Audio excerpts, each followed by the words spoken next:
evening and welcome to your Thursday, December 5, 2024 edition of the Evening News. I am Jemima Holmes. Thank you for joining us. Let's take a look at some of the lead stories tonight. 100,000 cash grant to citizens who miss current registration will still benefit, says JAGDEO. Guyana-China trade hikes to US $800 million in first half of 2024. Operating capacity not affected following fire at Kingston plant, says GPL. Guyana hopes Korean Air MULLS destination Guyana as air services agreement signed, and East Bank BERBICE pensioners still forced to travel to New Amsterdam to collect pension. Now for the news in detail. Registration is currently ongoing in several regions for the 100,000 per adult citizen cash grant, but Vice President Dr. JAGDEO has assured that citizens who are unable to get registered while this process remains open will still benefit at a later date. Nevertheless, the Vice President is urging persons to take time to get registered, noting that the database being created will be used for future cash grants from the government. Here's what he had to say. The target regions at this point in time are regions 1, 7, 8, and 9, the hinterland regions, and region 4. We will confine our activities to these 5 regions for the next month, maybe, and then move on to the other regions. So I just want to say to people from the other regions that you will be registered, but it will be after we've completed the registration exercise in these 4 regions. You will receive the cash grant. It's just a matter of time. And so please be patient, because it is a complex task involving the enumeration or the registration of several hundreds of thousands of Guyanese. They have substantially completed the registration exercise in Region 9 and already started distributing checks there. They have substantially completed the exercise in Region 1 and Region 8. The schedule for Region 7 will be announced shortly, and the schedule for Region 4, East Coast, East Bank, and Georgetown are all out at this point in time. This exercise will be completed in these 4 regions in the course of the next 4 weeks, and the checks for these 5 regions would all be cut, if not distributed immediately. But we're making a big effort to have them in people's hands. We would not have to do this again in the future, when I'm sure in the future there will be additional cash grants. This is the registration exercise now that people are going through would allow us to have a proper database, so the next round it will be easier for that to happen whenever it comes in the future, in future years. If you're in Region 1 or Region 9 and you did not have an opportunity to be registered when the team was there, would you still be able to get your money? The answer is yes. That's why I said substantially completed.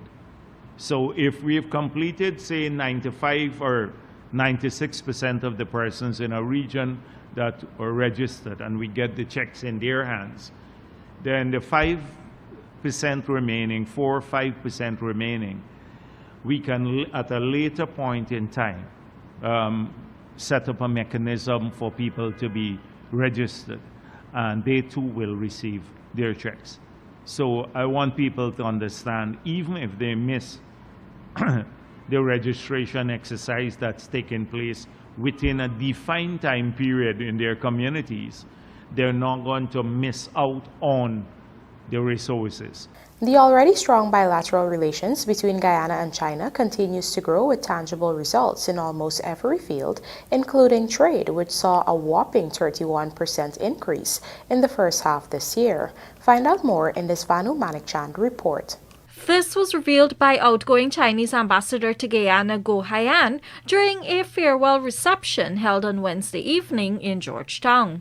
Ambassador Go, who is wrapping up a 3-year tenure, highlighted some of the progress in recent years that sought to enhance bilateral relations between Guyana and China. In the first half of this year, our bilateral trade reached $800 million, reflecting a 31% year-on-year increase. The first box girder of New Demerara Bridge was successfully installed. Contracts for the utility-scale solar PV and the new Mackenzie-Wismar Bridge were signed. Construction of China-Guyana Friendship Juvera Park commenced smoothly, and the 6 regional hospitals is near completion, and the precision farming practice in rice production project funded under FAO, China South-South Cooperation Program, concluded successfully. Meanwhile, Prime Minister Mark Phillips lauded the outgoing Chinese diplomat for her unwavering dedication during her tenure that has led to an unprecedented advancement in bilateral relations between the two nations in nearly every aspect of cooperation. Under your stewardship, we have experienced a significant surge in trade between our nations. The volume of goods and services exchanged have created new avenues of prosperity and opportunities for both Guyanese and Chinese businesses. This economic synergy has not only bolstered our respective economies, but have also paved the way for a more interconnected and resilient future. The Belt and Road Initiative has proven to be a transformative global development strategy, fostering new opportunities for trade, investment, and infrastructure development between our countries. Ambassador Go also reflected on the strong bonds between Guyana and China, which she said will continue to grow. China-Guyana relationship is rooted in profound historic and political foundation, enjoys the high regard of our two heads of state, and receives widespread support from the two peoples. Our friendship has stood the test of time and will remain unshaken by fleeting events or shifting global dynamics. The second is determination. Both China and Guyana adhere to people-centered development, with economies mutually complementary and opportunity-filled. China is committed to being a reliable partner in Guyana's development. The third is patience. During my time in Guyana, I have learned 2 local proverbs: 1-1-30 build dam, and slowly catch monkey. I'm not sure if it's so popular here. The road ahead will inevitably be filled with challenges, but I firmly believe that with patience, mutual trust, goodwill, and shared commitment to progress, we will surmount any obstacles and achieve new triumphs.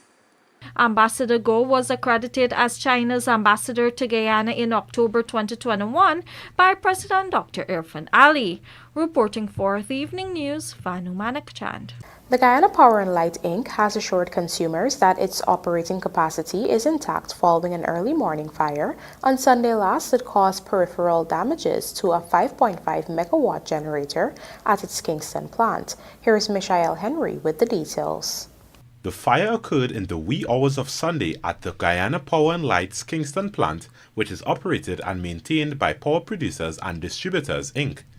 In a statement on Thursday, GPL said an initial assessment of damages confirmed that the fire caused peripheral damage to a 5.5 megawatt generator and did not compromise the engine's internal components. only the electrical wiring and casings were damaged. It was further noted that efforts are currently underway by both GPL and PPDI to have the damaged components replaced. Nevertheless, the state-owned power company assured that its generation supply remains sufficient. GPL said the Demerara-Berbice interconnected system is operating with adequate capacity and will continue to do so throughout the holiday season. The current peak demand is 187 megawatts, while the available capacity is 194 megawatts.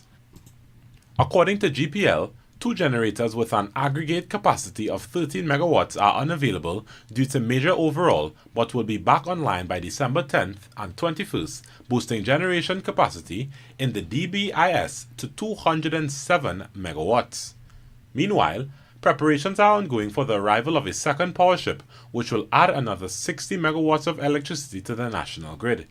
A new 3.9-kilometer transmission cable is currently being connected to the new Georgetown substation to transmit the power. Michelle Henry, The Evening News. Minister within the Ministry of Public Works, Deodat Indar, today led a site visit to inspect ongoing preparation works that will interconnect the transmission line from the Mandela Avenue substation to the 75-megawatt power ship, which will soon arrive in Guyana.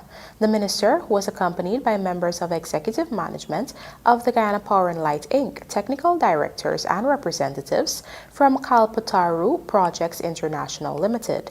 This power ship will be stationed in the Demerara River and will, in its first phase, deliver 60 megawatts of generating capacity to the national grid, while in its second phase, 15 additional megawatts of power will be delivered to the grid.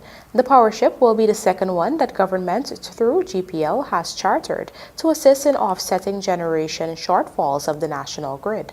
The first was deployed to Guyana in May this year and stationed in the BERBICE River. This has been supplying 36 megawatts of power to the Demerara to BERBICE interconnected grid. Guyana and South Korea have signed an air services agreement to promote and facilitate airlines to operate air services between the two countries as well as other countries. Signing the agreement on behalf of South Korea was Ambassador Kim Jin-hae, non-permanent representative of the Republic of Korea to the Caribbean Community Secretariat, and on behalf of Guyana, Bishop Juan Edgel, Minister of Public Works. Minister Edgel said this agreement opens opportunities for airlines of both countries to expand their air connectivity and routes served. Presently, there are no direct flights between Guyana and South Korea. However, this agreement puts in place the legal framework that opens market access for airlines to operate and enhance competitive air transport services, trade, and economic growth between the two countries. Presently, Korean Air is the flag carrier of South Korea and is the largest airline in that country based on fleet size, international destinations, and international flights. It is anticipated that this agreement will stimulate interest from Korean Air to consider destination Guyana as part of its route network. Coming up, new US $28 million Brickdam police station 23% completed, and garbage collection in Bartica returns to normalcy following closure of Biderabo dump site. Do stay with us, more news ahead.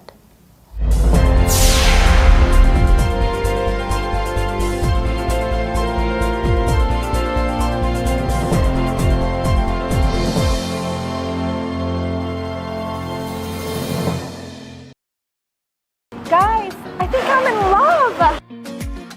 Wow! Yeah, I was looking at you too. What? What are you talking about? I'm in the tiles. Where did you get them? Oh, Mima Decor, obviously the best tile store in Guyana. Come, let me take you there. My kitchen, my bathroom, my floors. Mima Decor has everything. And the prices are great too. So, yeah, I want to have a date now. We can build on that.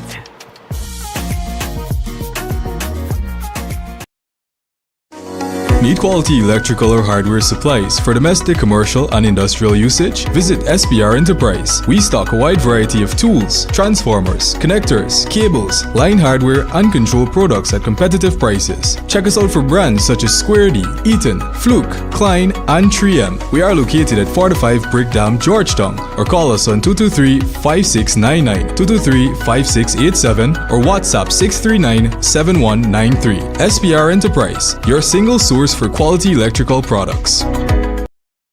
This is Niraj Kumar. and I'm part of a team that is 300 plus strong at Guyana Logistics and Support Services Inc. We have done projects for the oil and gas company. We have done projects for CNOC. We have done projects for SBM. Those are the building refurbishment projects. We started doing that by providing work visas, permit, corporate services, helping them with the custom brokerage, then logistics and warehousing and all. We started looking forward. First of all was the international standardization organization ISO certification that we wanted to get. We started the journey for that with CLBD.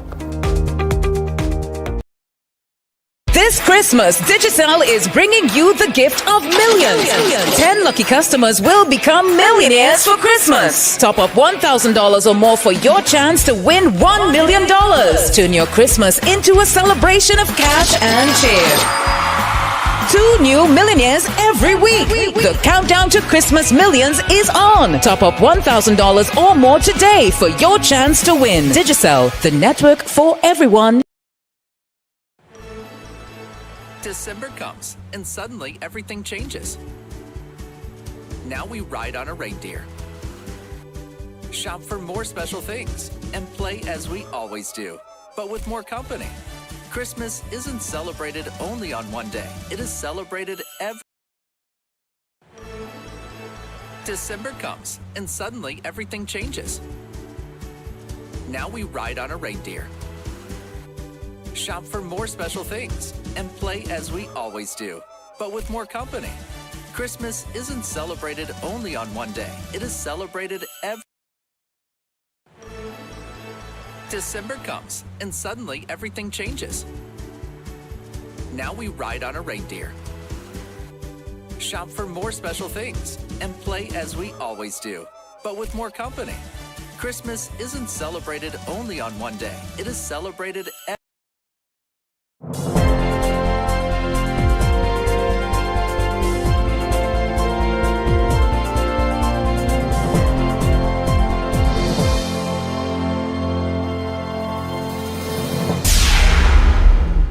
Welcome back. You're watching the Evening News. Works on the new US $28 million state-of-the-art multi-story Brickdam police station are progressing and are approximately 23% completed. According to information from the Home Affairs Ministry, the foundation works are completed and the steel structure is currently being prepared on site to be erected. It was further noted that there has been no major challenge with the project, which is on schedule for its July 2026 completion date. In October 2021, a massive fire had destroyed the previous wooden complex that also housed the headquarters of the Regional Police Division A. A US $28 million contract for a new 12-story Brickdam police station was subsequently awarded to local construction company Arabaso and Sons Construction in association with the China-based King Jian Group Company Guyana Incorporated. Construction works commenced in January following a saw-turning ceremony. The modern facility will house central departments such as traffic, finance, impact base, and the criminal investigation department, as well as accommodate 2,000 personnel. Our BERBICE correspondent Andrew Carmichael reports that pensioners residing along the east bank of BERBICE are still being forced to travel to New Amsterdam to collect their pension. This is even after President Dr. Irfan Ali had instructed that systems be put in place for those pensioners to receive their monies right within their communities. Here's that story.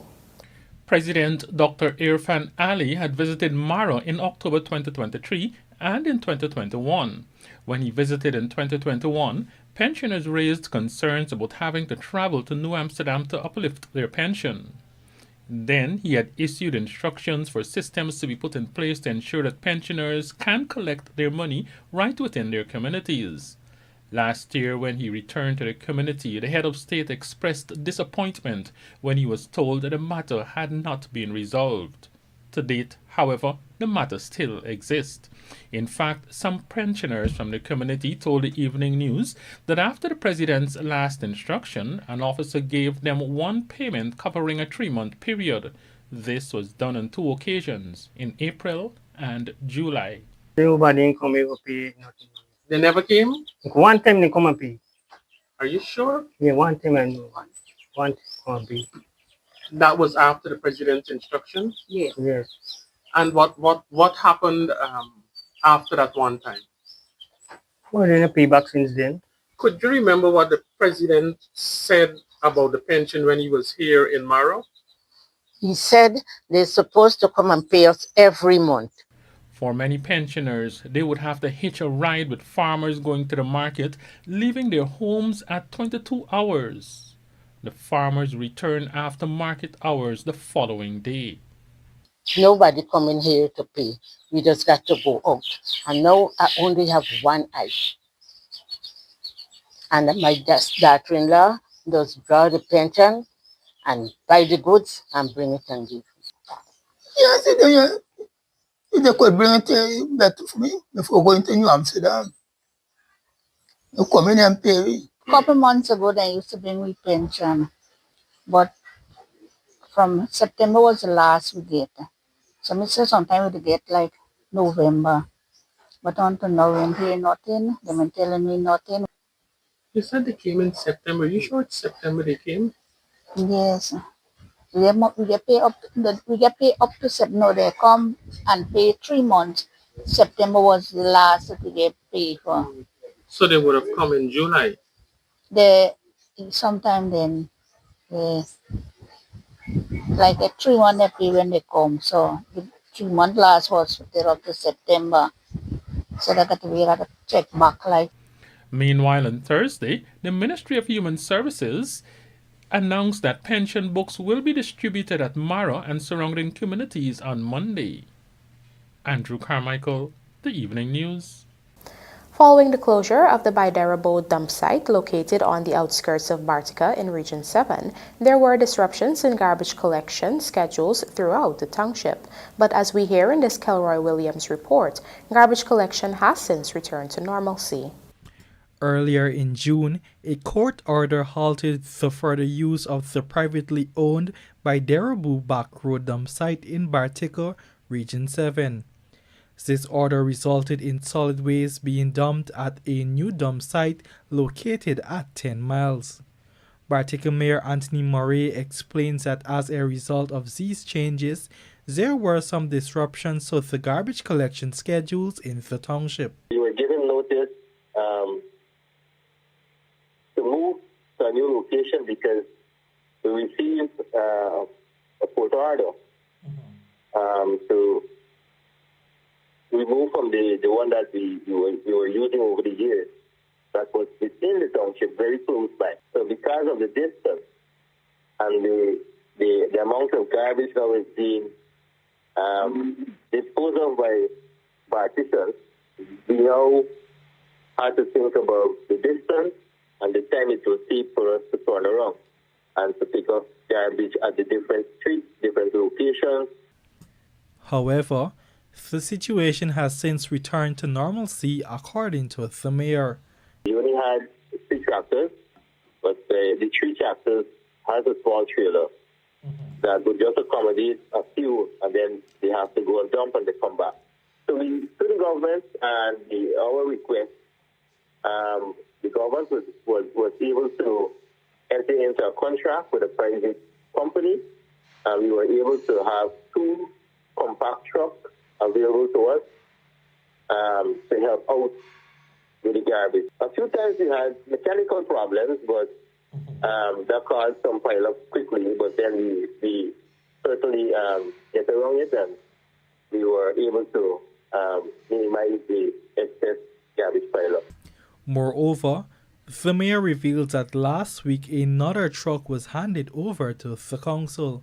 And I'm happy to also say, again, to control the garbage collection, we did had in 2023 subvention a request to purchase a brand new compactor truck. We got through with that, and it's now available to us. We had the handover ceremony last week Friday, and now we have a brand new truck added to the fleet of vehicles that we have. So there you have it, that we certainly wouldn't have the problem of picking up the domestic refuse or garbage collection. In 2020, the Environmental Protection Agency was mulling to close 2 landfills, Esplanade in New Amsterdam and Bartica in Cayuni, Mazaruni. This came after the Environmental Agency stipulated new landfill and dump site criteria, and a list of landfill sites was created. This list was used to determine which would be closed or upgraded to the EPA standards. As a result of this decision, in 2023, Puran Brothers Disposal Inc. was awarded a $195 million contract for the closure of the Biderabu dump site and to develop a sanitary landfill at Bartica in Region 7. Kelroy Williams, The Evening News. The removal of tuition fees from the University of Guyana that was announced by the government in October has implications for those scholarship awardees currently employed in the public service, something that the government is exploring various options of addressing. Here are the details. During a recent interview, Finance Minister Dr. Ashni Singh was asked about the removal of tuition fees from the University of Guyana and what it means for those on scholarship. According to the Finance Minister, who also has responsibility for the public service, the government is cognizant of this complication. As such, he has asked that all available options for those individuals be explored. I have asked the staff at the Public Service Ministry to take stock of how many students we have who are currently, obviously, if UG fees are free, then that has an implication for people who are on scholarship because we no longer are paying tuition fees on your behalf. There are still people who are interested in having a scholarship because the scholarship also comes with a stipend that helps you with living expenses, etc. But I've asked the people at PSM, I've asked the scholarships team at PSM to advise me on how many people we're speaking about, what the new cost would be, and what we need to do, what changes we need to make in relation to the scholarship arrangements. Dr. Singh noted that the government wants to remove, not add, more obligations to persons desirous of scholarships. As a matter of fact, he said the government has adopted a more relaxed stance towards scholarship awardees, including not forcing them to serve out their scholarship in the public service. For example, people who are on government scholarships who historically were people who are on government scholarships at UG who were historically bound to work at a government agency. I've had a number of applications for people who want to serve those scholarship obligations in the private sector. And if you have a good job in the private sector and you're still going to be contributing to national development, we welcome you doing so and we encourage you doing so.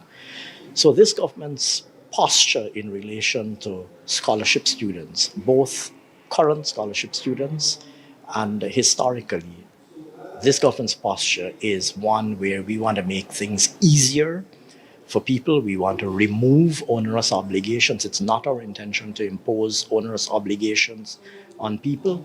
Our interest is in making as many Guyanese people as qualified as possible and getting them to serve the country in whichever capacity they choose to do so.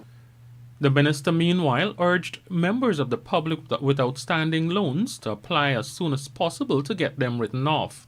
The removal of tuitions from UG were among a series of relief measures that President Dr. Irfan Ali had announced in October 2024. Andrew Carmichael, The Evening News. And now for a look at the bridge reports. The Demerara Harbour Bridge is scheduled to be closed to vehicular traffic on Friday, December 6, 2024 at 20 hours 30 for a period of 1.5 hours. While the BERBICE River Bridge is scheduled to be closed to vehicular traffic on Friday, December 6, 2024 at 7 hours 30 for a period of 1.5 hours. ExxonMobil Guyana Global Super League Rangpur destroy Warriors in seesaw game, and Victoria make case for final spot with Hampshire trashing. These and more stories coming up in this evening's Sportcast, sponsored by MacCorp.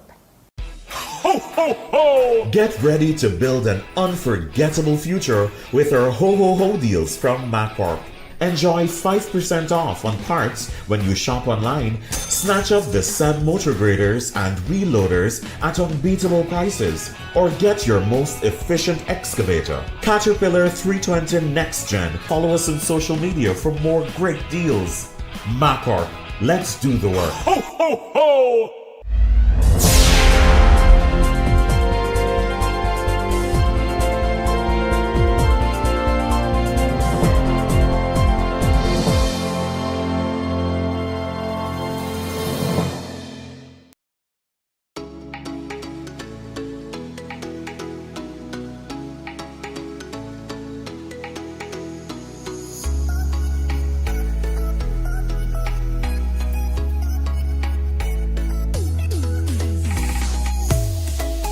This is Offshore Diaries.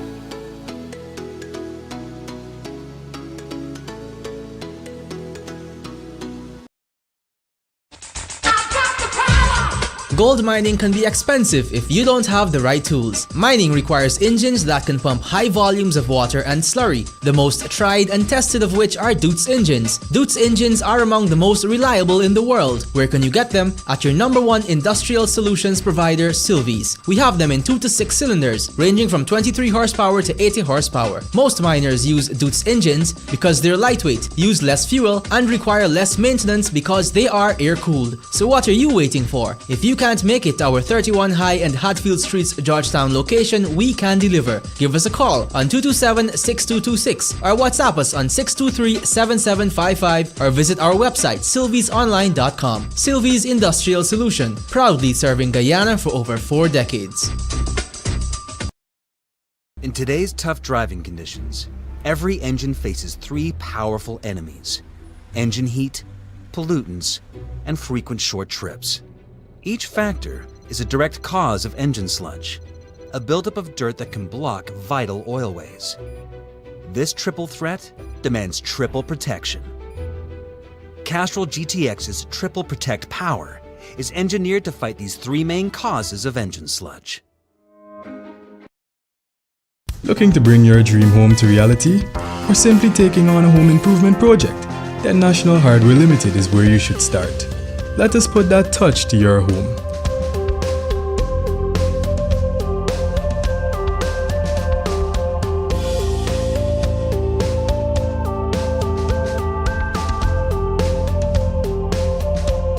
Choose from over 1,000 Berger Paint original hues for any surface.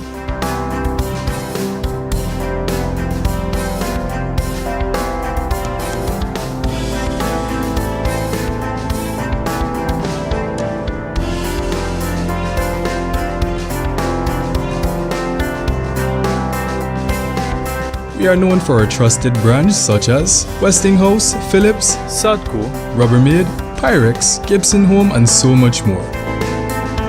National Hardware Limited, your do-it-best store. Located in downtown Georgetown and industrial site Rhymeville. December comes, and suddenly everything changes. Now we ride on a reindeer, shop for more special things, and play as we always do, but with more company. Christmas isn't celebrated only on one day. It is celebrated every day. December comes, and suddenly everything changes. Now we ride on a reindeer, shop for more special things, and play as we always do, but with more company. Christmas isn't celebrated only on one day. It is celebrated every